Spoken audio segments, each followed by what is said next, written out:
O Avelino mandou aqui vintão. Rony, parabéns pelo seu trabalho. Quais você acha que são as intenções desses seres? Boas ou ruins? Então, E até, vou só para emendar aqui com o Genilson, porque ele perguntou se você já viu algum ser. Algum ser, algum humanoide, alguma coisa, ou se você, nas suas experiências, só viu mesmo esses orbes, esses discos e tal. Porque aí pode juntar as duas coisas, porque por enquanto pode até falar qual é a intenção, se tiver ser e se tiver só a nave, né? Sim. Excelentes perguntas. A primeira eu até perdi. Pensei nos seres, até perdi a... Não, qual a intenção deles? A intenção, vamos lá.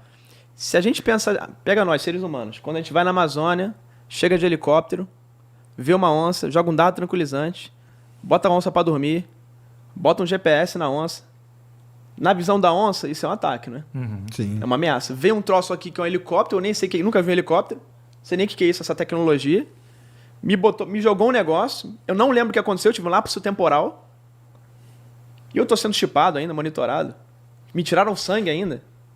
Então, na visão da onça é um ataque. Na nossa visão humana, é uma preservação da espécie. Eu tô monitorando ela para preservar ela. Quem sabe se esses casos na Operação Prato e no Acre não estão acontecendo, com uma forma, são seres, talvez, uma inteligência que semeou a humanidade aqui. Benevolente. E está acompanhando a evolução. E faz sentido se você olhar que sempre quem é afetado são comunidades nativas, que não tem muita mistura, misoginia ali. Então, talvez, esses inteligentes estão monitorando justamente a evolução dessas, desses humanos mais puros, né? Mas então você acha que a intenção é uma intenção positiva? Positiva. Eu acho, nesses casos, a não ser que fique comprovado que veio um raio e matou uma pessoa, tem gente, pesquisadores que defendem isso, ou que levou a pessoa embora, a gente não sabe o que aconteceu. Mas assim, aí a gente não tem o dado, né? O dado tem algumas pessoas que, a maioria das pessoas não acontece nada quando recebe o raio. Uma pequena parcela das pessoas tem danos permanentes, sequelas permanentes como a Silvia. Será que isso não é efeito colateral? A pessoa já tinha uma predisposição? E aí, quando recebeu aquilo, teve um dano indesejável? Eu acredito muito mais nisso. Entendi. Tá? E você já viu algum ser, não? 2 oportunidades. A primeira na Serra da Beleza, em 2021, junho de 2021. Foi um choque para mim, eu demorei meses para falar no assunto. Vi uma bola de luz laranja, igual aquela. Eu tava com tudo preparado. Eu tava com um binóculo Nikon de 12 vezes de aproximação e que o morro tava a 400 metros, então eu teria uma visão perfeita. E aí apareceu a luz.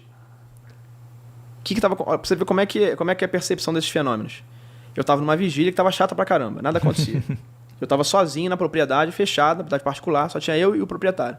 Não tinha hipótese de chegar um carro, nada ali naquele proprietário, estava fechada no dia. Inclusive, mandar um abraço pro Arnaldo, pra família na Serra da Beleza. Eles permitem a pesquisa científica lá há muitos anos. Arnaldo, Glaucio, a família dele permite isso lá. Então, agradecer eles aí, pessoal da Beleza da Serra. Tava lá com o Arnaldo e apareceu uma luz. Só que como é que apareceu essa luz? Tava chata a vigília, eu comecei a tirar fotos. Tava um céu maravilhoso, uma lua nova. Um céu maravilhoso, com a cruz no fundo, que o Arnaldo fez essa cruz em homenagem ao pai dele. Caramba. O pai dele faleceu. Que fica no alto da montanha. Um morrinho, são 400 metros de altura, de distância.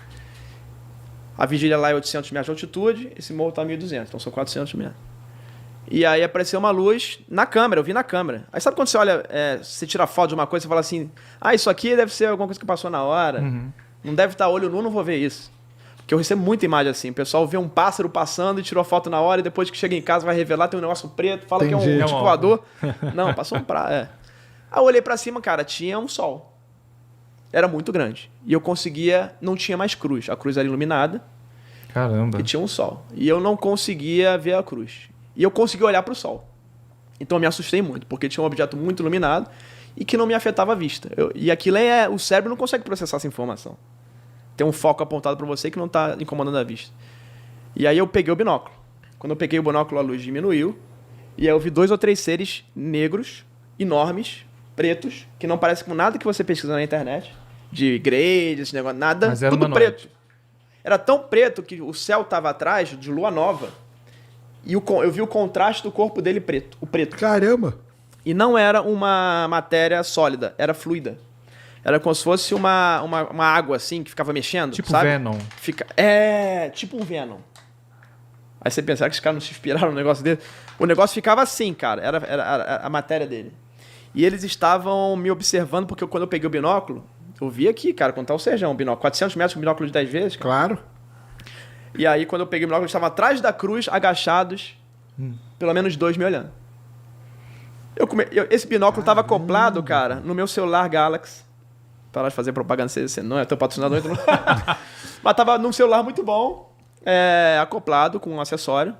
E eu podia ter filmado esse troço com o celular. Só que eu entrei em estado de choque. Caramba. Tudo caiu.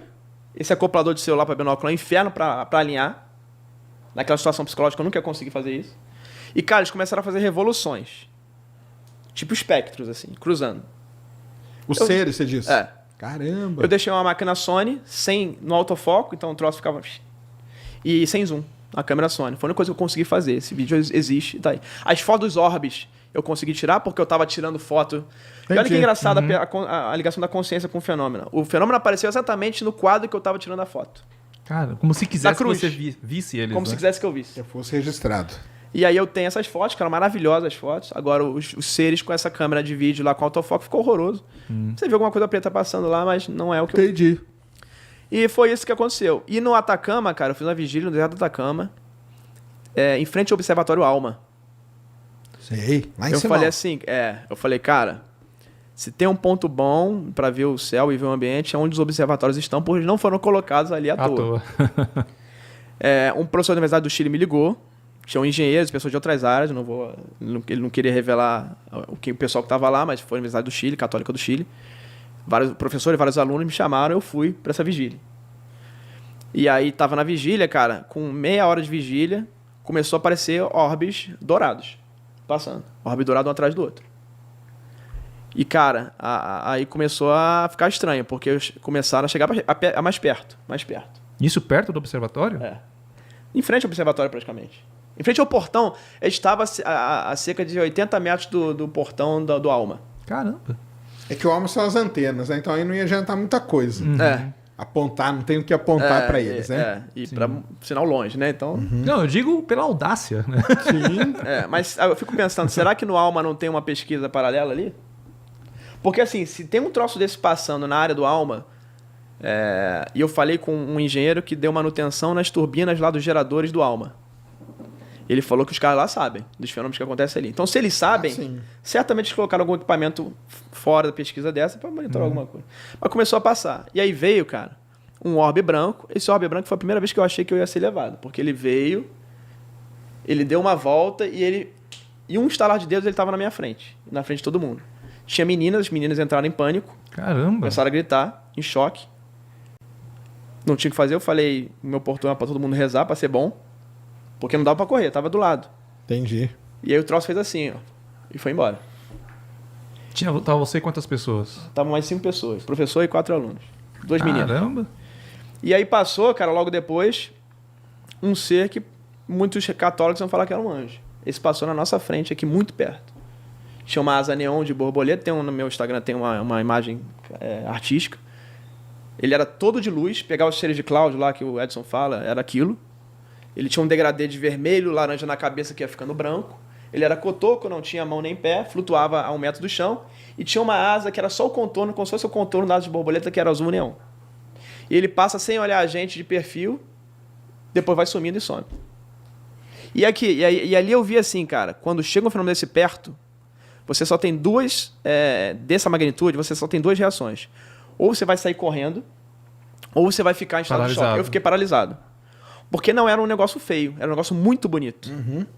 E que no meu cérebro, na hora, ele falava que não poderia estar ali, aquilo não existe. Caramba. Então eu não conseguia processar o raciocínio. Você entra no estado que você não consegue, porque aquilo não pode existir. E se fosse aqueles seres da Serra da Beleza, eu teria saído correndo. Porque era muito feio o negócio, era monstruoso. Então, pra mim, esse é um dos motivos de que as pessoas hoje têm celulares e quando não dá interferência, elas não captam por uma questão psicológica. Porque eu posso dizer porque eu vivi isso. E olha que eu estava treinado há muitos anos, já nessa época, quando foi no Atacama, eu já tinha 2 anos de pesquisa, né? E eu já estava treinado psicologicamente para aquilo. E não foi filmado. Você já assistiu aquele filme Inteligência Artificial? Do menininho que é um robô? É um filme do Spielberg. Sim. No final, aí não fica muito claro se eles são alienígenas ou se são humanos evoluídos. Mas no final do filme, ó o spoiler do filme de mais de 20 anos, aparecem uns seres compridos e eles parecem fluidos. Né? Dá até pra ver através deles. Né? Você foi falando sua descrição, eu lembrei deles. Eles se moviam como se fossem realmente líquidos, assim, sabe? Será que não foram inspirados, né? Em algum, Então, eu né? tava pensando nisso. Cara, pra mim esses filmes aí, muita coisa é uma inspirado preparação, cara. com certeza. Releto. E o Spielberg é um Ou cara... profético. Vai sair o filme do Spielberg 2026 chamado O Prato. Ah, é? The Dish. Vai ser a joia da coroa. E olha o momento que tá vindo, né? Por quê, né? Será? Porque o Spielberg é um cara super engajado nesses assuntos, né? Ele gosta bastante. É o ET, ué. E o Então, Spielberg, também olha só, cara, o filme de Contatos Imediatos Terceiro Grau, aquela obra-prima do Spielberg. Sim.